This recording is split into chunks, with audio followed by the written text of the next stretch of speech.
Hey, how's it going? And today I want to talk a little bit about red squiggly lines in verse and how that relates to statically typed language. I know that sounds like a weird thing to say. Understanding some of these terms I think is very helpful because the language and the documentation uses a lot of these terms, and then if you're not sure what the word means, then it's going to cause more confusion down the line. So if we go into the verse documentation, it says, what is verse? Good question. Verse is a programming language developed by Epic Games that you can use to create your own gameplay in Unreal Editor for Fortnite, including customizing your devices for Fortnite Creative. Fair enough. All these terms seem pretty clear-cut, except for this one, statically verified, to catch as many categories of runtime problems as possible. And then right down from there is strongly typed to minimize opportunities for uncaught errors in development or deployment and support static checking. Well, what exactly does static verified mean? So statically verified. So if we come in here on Overstack, I found this very helpful. Statically typed languages. A language is statically typed if the type of a variable is known at compile time. For some languages, this means that you as a programmer must specify what type each variable is. Other languages offer some form of type inference, the capability of the type system to deduce the type of a variable. I believe this applies quite heavily to verse and the use of this type inference. If I look up here too, what it talks about strongly typed, I found this very interesting. It says, overall, it turns out to not be, and this is not referring to statically typed, this is referring to strongly typed. Overall, it turns out to be not that useful to talk about strong and weak. Whether a type system has a loophole is less important than the exact number and nature of the loopholes, how likely they are to come up in practice, and what are the consequences of exploiting a loophole. In practice, it's best to avoid the terms strong and weak altogether, because amateurs, such as myself, often conflate them with static and dynamic types. My interpretation of reading this is this idea of type inference and the capability of the type system. So we know that verse from its own is statically verified or statically typed to minimize runtime errors. I want to show you something here about type inference because they mention that. I don't know if you have seen this operator, the colon equals, and I did a tutorial about it. It can be used for type aliasing in Unreal Editor, but all over the place. And what is it doing? Well, it's a shortcut, really, is what it is. Because instead of typing out what type this is, it's able to infer what it is. If this weren't there, what would be there? Well, this function here, this is a method call, right? And we're calling the get fort character.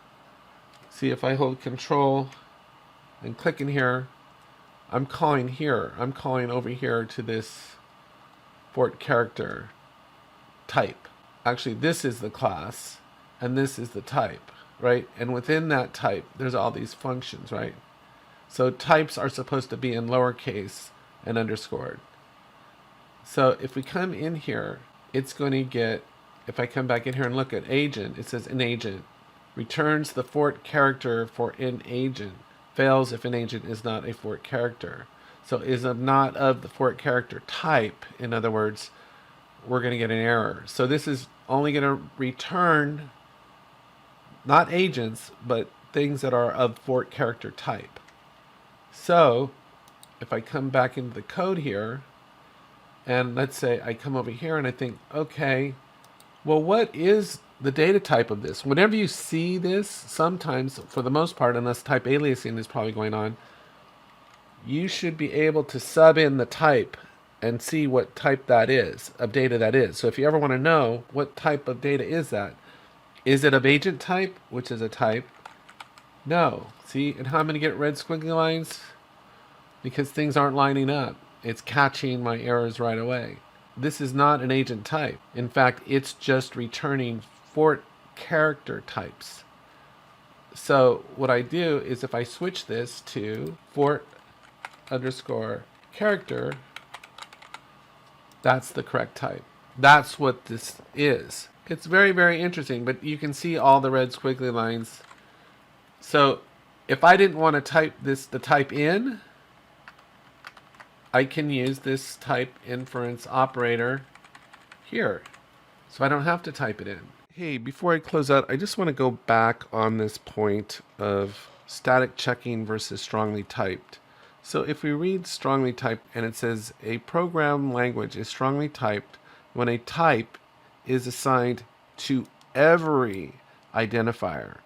When the type is not explicitly provided, it is inferred. Another way you could say that is types are assigned to everything, and everything is a type. So there's two levels of checking you can think of. There's the red squiggly line, and then there's the compile errors. So let me go in here and show you that real fast. So I just have some sample code here, this function here, and it has to have an integer, and then it's going to output a lot. And that makes sense for a function, right? Because the function has an input and its output. But look, if I go in here and try to make any change to anything, like let's say I'm going to change this to a 10, get an error, a squiggly line, because it knows that's a whole number, it's not a float.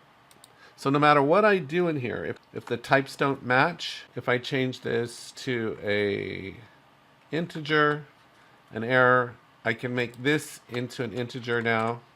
But now look, I'm going to get an error down here because these are expecting float values here. So this is saying it wants this to be an integer. That takes care of that. But this function now has to be a float. So do you see at this level of error checking, this first level, I'm just going to call it Grammarly 1. It's not letting me get away with anything if I see any red squiggly lines. But let me just go ahead and leave a red squiggly line in here. Now if I come into here and I go build verse code, I'm going to get all these errors too. So this is the second level of Grammarly. And now it's going to tell me again where these errors are. So between these two systems, it's virtually impossible to have a runtime error because it's catching everything. You can think of it as kind of like the TSA on steroids, and it's not letting anybody get on that runtime plane until you've been cleared. You're being caught at the pre-check before you can get on the plane. That's really what it amounts to. That's it. I hope you found this helpful. Take care, and I will talk to you later.